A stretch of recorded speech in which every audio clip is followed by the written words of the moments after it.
Похищения диктаторов входят в моду. Министр обороны одной из ядерных держав рассказал, кого бы выкрал он и за что. ВСУ взяли под контроль огромную территорию России. Визиты туда становятся частыми, проходят успешно и безнаказанно. Спецподготовка – половина успеха исторической операции. Охранник Мадуро рассказал о секретном оружии Янки. Загадочная эстафета продолжается. В череде странных смертей десятков российских бизнесменов может появиться новое имя. Скандально известный топ-менеджер бесследно исчез. Когда-то он оказался крайним в конфликте Кремля и Лукашенко. Путинское оружие нового поколения. Американский журналист и украинский инженер заглянули внутрь Орешника. Увиденное их потрясло. Из-за угроз Трампа европейцы обсуждают отправку войск на Гренландию. Поможет ли это остудить американцев? Возможность силового сценария обсуждают всерьез. Об этих и других событиях к утру понедельника, 12 января. Самые важные и срочные новости, эксклюзивные подробности вы смотрите информационный выпуск «Нехта». Оперативно о событиях в Украине, России, Беларуси и мире. Раньше и понятнее других. Все, что нужно знать сегодня.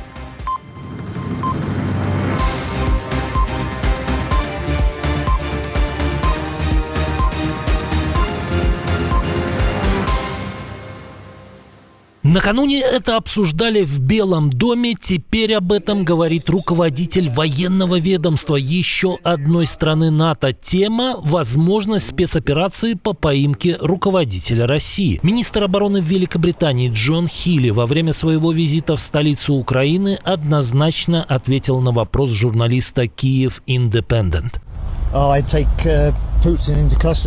Я бы взял под стражу Путина, чтобы он ответил за эти военные преступления, за то, что я видел в Буче во время одного из своих первых визитов в Украину, и за похищение украинских детей. Стоя у разрушенной многоэтажки в Дарницком районе Киева, Хилли сказал прямо: «Это здание говорит все, что нужно знать о Путине, о войне против гражданских городов и инфраструктуры посреди зимы». Владимир Путин, по словам Хилли, человек, которого нужно остановить. Пока Путин кладет в Украине тысячи наемников ради очередного квадратного километра земли, ВСУ де-факто взяли под полный контроль огромный участок российской территории. Речь о Каспийском море, в котором украинские дроны действуют практически безнаказанно. Генштаб ВСУ сообщил о серии успешных ударов по буровым установкам «Лукойла» в Каспийском море. Поражены 3 объекта – установки имени Филановского, Корчагина и Грайфера. В ведомстве подчеркивают, попадания зафиксированы, объекты использовались в интересах российской армии. Масштаб ущерба еще уточняется. В декабре украинские беспилотники уже останавливали добычу на каспийских месторождениях «Лукойла». По данным Reuters, тогда встали 14 скважин. Было повреждено критическое оборудование, и, похоже, визиты будут повторяться до полного обнуления. Дональд Трамп выступил с новым жестким заявлением в адрес очередной страны с диктаторским режимом. Угрозы президента США были направлены союзнику Мадуро по региону. Куба много лет жила за счет огромных объемов нефти и денег, поступавших из Венесуэлы. Взамен Куба предоставляла услуги безопасности 2 последним венесуэльским диктаторам, но больше нет. В соцсети True Social Трамп заявил, что большинство кубинских силовиков, охранявших Мадуро, погибли в результате операции США, и Венесуэле больше не нужна защита со стороны бандитов и вымогателей. Теперь у Венесуэлы есть Соединенные Штаты Америки, самая мощная армия в мире с большим отрывом, которая будет ее защищать, и мы будем ее защищать. Больше никакой нефти и денег на Кубу не будет. 0. Завершил свой пост Трамп ультиматумом. Он посоветовал Гаване пойти на сделку, пока не стало слишком поздно. Столица России стала уязвимее. Партизаны движения АТЭШ заявили о диверсии в Московской области. В результате была сожжена вышка связи и управления ПВО, входившая в систему 5-й дивизии ВКС РФ. По данным АТЭШ, это был ключевой узел связи. Он обеспечивал защищенный обмен приказами между командованием и подразделениями ПВО, а также использовался для радиоэлектронной разведки. Уничтожение этого узла связи ослабляет потенциал ПВО в центральном регионе России. Нарушенная координация управления и потеря разведывательных данных делают всю систему менее эффективной и уязвимой. А значит, небо над Москвой стало менее защищенным. Новые поразительные детали спецоперации по поимке Мадуро. Стало известно, что все прошло так гладко не только благодаря отличной подготовке американских спецназовцев, но и благодаря применению новых секретных технологий. При захвате венесуэльского диктатора США применили неизвестное оружие, которое буквально вывело из строя сотни бойцов режима. Об этом The New York Post рассказал один из венесуэльских солдат. Сценарий выглядел как в фантастическом фильме. Сначала отключили все радиолокационные системы. Затем над позициями появились дроны, следом вертолеты, которые высадили около 20 американских спецназовцев. Но, утверждает очевидец, они были вооружены не стрелковым оружием. В какой-то момент США запустили нечто похожее на мощную звуковую волну. Казалось, что голова взрывается изнутри, вспоминает он. После этого у солдат пошла кровь из носа, некоторых рвало, все были полностью обездвижены.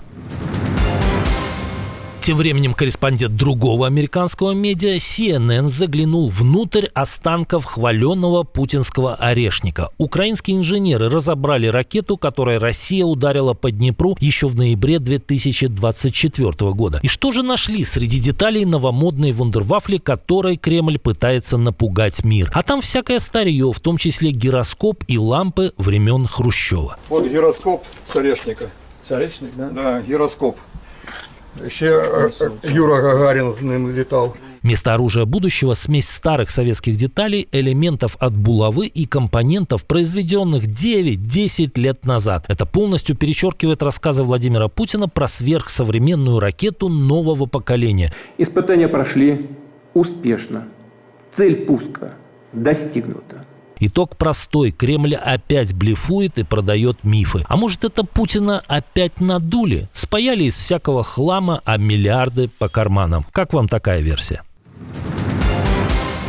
После нашего субботнего выпуска Путин так и не появился на радарах. Но пропал не только он. Исчез глава Чечни. Украинское издание «Обозреватель» утверждает, что по данным его источников у Кадырова отказали почки. Хозяин Чечни находится в тяжелом состоянии в собственной больнице, и к нему срочно съехались члены его клана из разных стран. Теперь Кадырову в ускоренном режиме якобы ищут преемника. Среди возможных кандидатов называют Магомеда Даудова, Апти Алаудинова и старшего сына Кадырова Ахмата. Последнего менее недели тому отец назначил вице-премьером, несмотря на весьма юный возраст. Отпрыску всего 20 лет. Правда, Кадыров после похожих публикаций не раз появлялся с опровержениями.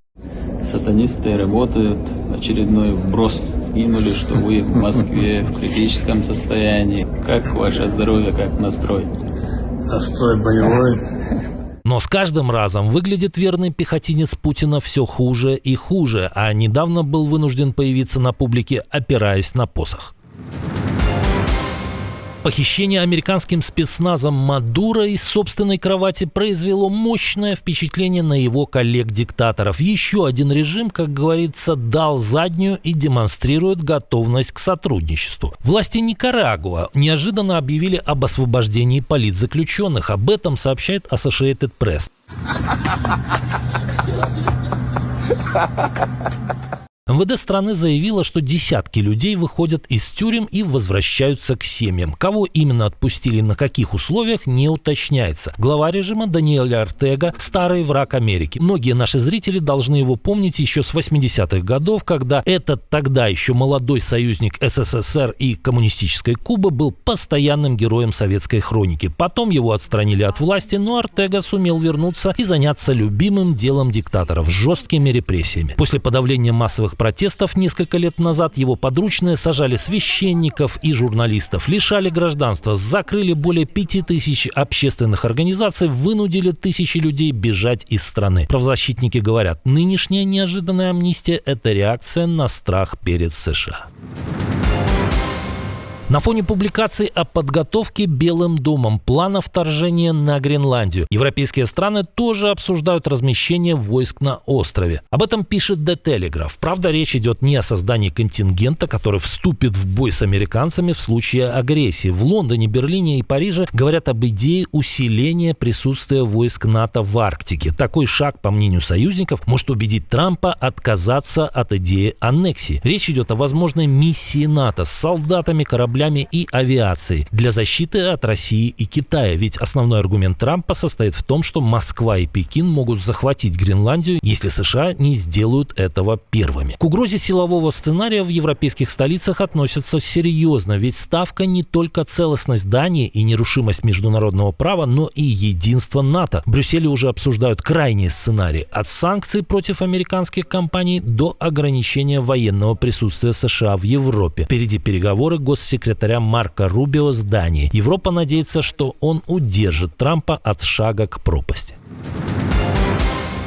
На Кипре исчез скандально известный российский бизнесмен, бывшего соратника олигарха Сулеймана Керимова, Владислава Баумгертнера, ищут уже несколько дней. 53-летний мужчина с 7 января не выходит на связь и отсутствует по месту жительства в городе Лимассол. К делу подключилась полиция. Имя Баумгертнера хорошо помнят в Беларуси. В 2013 году, когда он занимал пост гендиректора Уралкаля. Его арестовали прямо после прилета в Минск, и несколько месяцев подручные Лукашенко держали топ-менеджера фактически в качестве заложника в ходе белорусско-российской калийной войны. Потом Минск и Москва нашли общий язык, а дело бизнесмена спустили на тормозах. После Уралкаля Баумгертнер работал в других крупных компаниях. И вот внезапное исчезновение. А как мы помним, за 4 года полномасштабной войны при странных обстоятельствах по всему миру погибли уже десятки российских топ-менеджеров, предпринимателей и чиновников. Правда, в России они чаще всего выпадают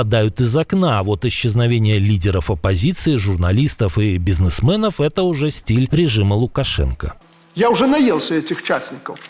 Только одно, вот прибыль схватить и куда-нибудь спрятать. Подальше, на Кипр там. А в прошлом выпуске мы вам рассказывали о новом историческом рекорде Владимира Путина и возможном вмешательстве Вашингтона в иранские события. О том, почему Казахстан может стать следующей целью Кремля. И о том, почему американский генерал назвал Зеленского сукиным сыном. Посмотрите, если не видели. Подписывайтесь, чтобы не пропустить ничего важного. До встречи уже вечером.